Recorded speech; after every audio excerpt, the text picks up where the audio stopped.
Қайырлы күн достар, бүгін сіздермен омлет дайындаймыз. Арнама тіркеліп қоюды ұмытпаңыздар.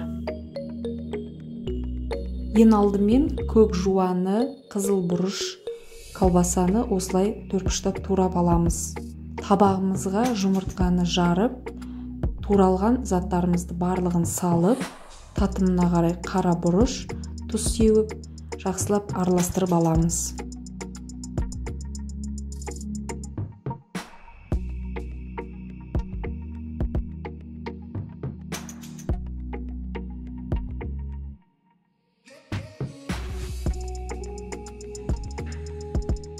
Араластырып алған омлетімізді қызып тұрған майдың үстіне құйып, газдың астын ақырындатып 5-6 минут бетін жауып пісіріп аламыз.